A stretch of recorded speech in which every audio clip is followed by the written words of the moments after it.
So, good afternoon, everyone.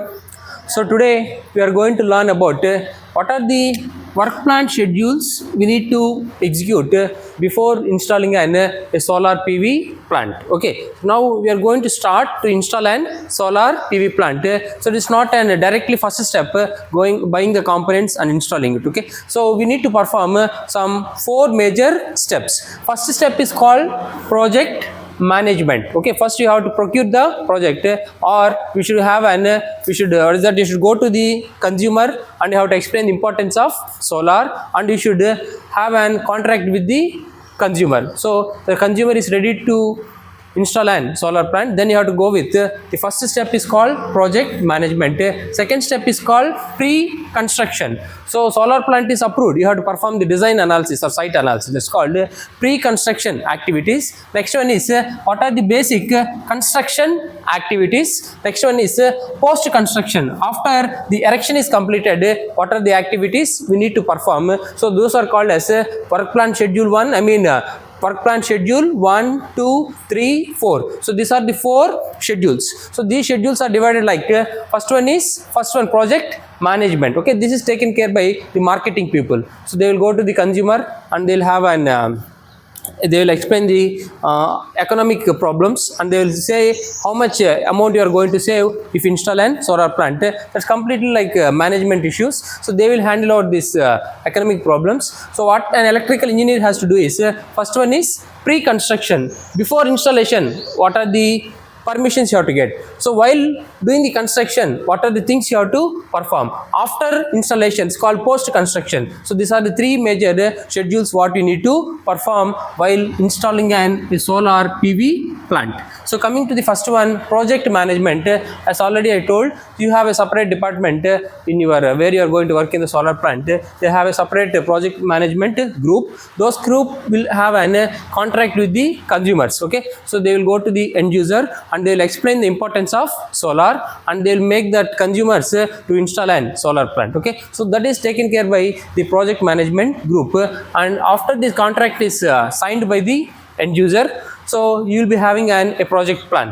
Okay, so in this project plan you will be explaining about what are the types of solar panels you are going to supply, what are the different wires you are going to supply, what are the different brands of inverters you are going to supply, and what are the different cables and the cross sectional areas, and what are the structure, what kind of paint you are giving. Everything will be given by the supplier or the manufacturer. Okay, the supplier will give the data of all this project plan. So this is like related with project management group. So coming to the next one, pre-construction. Okay, so now still we have not erected the solar plant. So we had got an approval for erecting the solar plant. What are the basic pre-construction schedules? What you have to do is, first one is, as a solar engineer, what you have to do? You should go to the site and you have to perform what?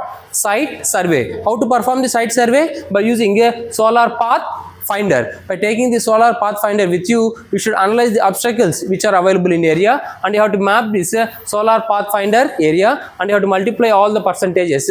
Then this will give you the value of less than 100% or less than 105%. Then your project is ready, or you can start installing the solar plant. So this concept is called as site survey. This concept is called site survey. So second one is net meter agreement. Okay, so before you are going to start the solar plant, we should go to the SPDCL and you have to have a net meter agreement. What is this net meter? So you have 2 types of meters, normal energy meter, and you have normal energy meter, and next one is net meter. So this net meter can record how many number of units has been exported to the government, how many number of units you have been imported to the government. So both export and import can be recorded in these meters. These meters will be provided by department side. So like in Andhra Pradesh we have AP SPDCL. So similarly, depending upon the region, they have Southern Power Distribution Corporation. They will supply this net meter, and this agreement has to be made by the customer. Next one, and you are going to install the solar plant at your house. So individual house, there is no need to take any approval. Why? Because only one owner is there. For example, if you are going to install the solar plant at an apartment, then you have to take the permission from house owners association. approval. So you have to take the approval from the apartment or house owners association, then you have to start installation. Next process is you have to get the permission from municipality or city plan approval. Okay, so whether I can install the solar plant in this location or not, you should take the permission. Next one is we should take about all the permits at municipality level as well as at city level. So all this, you see here, we are not started the construction, but before going to the construction, we should fulfill all these requirements. Then only if all these are permitted only, then you should go for construction. Okay. Next one, design structure. Okay, so normally solar plants, you'll have a rooftop. On the rooftop they will arrange some structure. On the structure they will place. But now latest are, for example, if you ask, I want to park a car here, so they will construct a solar tree, and this seems like a tree, and then behind the tree you can park your car and you can charge your car. So those are like a special type of constructions called solar trees. So if you can ask the manufacturer or the supplier whether you want a normal structure or like a solar tree structure. Okay, so those comes under the design analysis or design structure. Next one is product data sheet. So before you are going to start the construction, you should have the complete data sheet. What this data sheet consists of? This data sheet consists of all the IV characteristics of the solar panel, and it will show how much efficiency it is offered and what are its VM and IM, and what is the fill factor and what is the efficiency of this solar panel. Everything will be given in the data sheet. And if you buy this inverter, and they will specify the efficiency of the inverter ranging from 80 to 90% efficiency. You see here we are not started installation. Before starting installation, you should take care about all these pre-construction activities.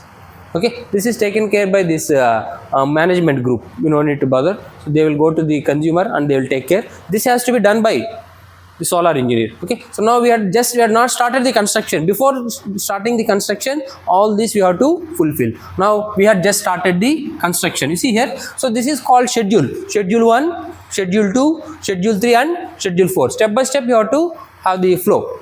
So coming to the original construction of solar plant, first what you have to do before installation, what the first one you have to do? Structure mounting. Okay, so you should first identify where you have to lay the solar panel, where to lay or how to lay. I mean all this you have to analyze by using this solar pathfinder. Solar pathfinder will give you the data, how many obstacles are there, whether the site is suitable for erection or not. Okay, so this can be done by the solar pathfinder. So after performing this site survey, we have started the structural mounting on a structure for the given structure or at the given rooftop, and we have to assemble all the solar panels. The output of the solar panel is what? DC. So we have to connect the DC input to the inverter, which is called grid connected inverter, or nowadays the latest technology we have is a micro inverter. Okay, so at the back of the inverter itself we have a small inverter which will convert the DC to AC, and you have to connect all those panels in parallel, or directly you have the old technologies grid connected inverter we'll see in the top of the building. So here all the DC inputs you have to connect to the